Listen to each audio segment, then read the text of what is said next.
அன்புக்குரிய மாணவ செல்வங்கள் அனைவருக்கும் இனிதான வணக்கங்கள். இந்த காணொளியிலே 2020 ஆண்டு புலமைப்பரிசில் பரீட்சையின் இறுதி வினாத்தாளிலே இடம்பெற்ற எண்கோளம் சார்ந்த வினாவும் அதற்கான விளக்கங்களையும் பார்க்க இருக்கின்றோம். வினாவை கவனித்துக் கொள்ளுங்கள். ஒரு சதுரமானது 4 பகுதிகளாக பிரிக்கப்படுகின்றது. பின்னர் மேலும் 4 பகுதிகளாக நடுவிலே பிரிக்கப்பட்டிருக்கின்றது. இவ்வாறான ஒரு உருவில் இலக்கங்கள் ஒவ்வொரு மூலைகளிலும் வழங்கப்பட்டிருக்கின்றன. ஒரு ஒழுங்கிலே முதலாவது ஒழுங்கினை பார்ப்போம். முதலாவது ஒழுங்கை பார்க்கின்ற போது 1, 2, 3 என்கின்றவாறு 3 மூலைகளிலே இலக்கங்கள் எழுதப்பட்டிருக்கின்றன. அவற்றின் மூலம் 6 என்கின்ற பெருமானம் புறப்பட்டிருக்கின்றது. அதே போன்று அதற்கு கீழே இருக்கக்கூடிய இந்த சதுரத்தை கவனியுங்கள். 4, 3, 1 இந்த 3 பெருமானங்களில் இருந்து 8 என்கின்ற பெருமானம் புறப்பட்டிருக்கின்றது.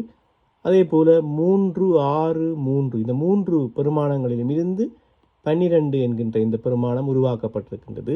கேட்கப்பட்ட வினா, இதிலே வெற்றிடத்திலே இருக்க வேண்டியது அதாவது வெற்றுக்கூண்டிலே அமைய வேண்டிய பெருமானம் என்ன?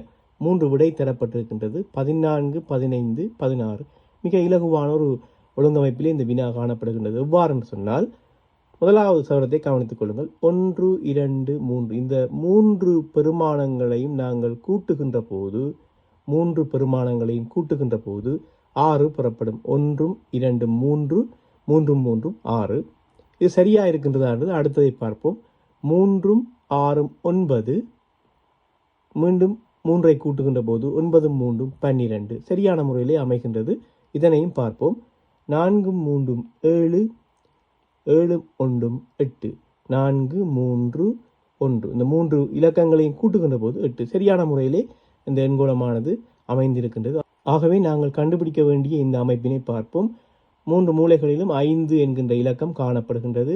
5 எனும் இலக்கம் 3 தடவைகள் கூட்டப்படுகின்ற போது 15 விடையாக எங்களுக்கு கிடைக்கும். ஆகவே நாங்கள் தெரிவு செய்ய வேண்டிய விடை இரண்டாவது விடை 15.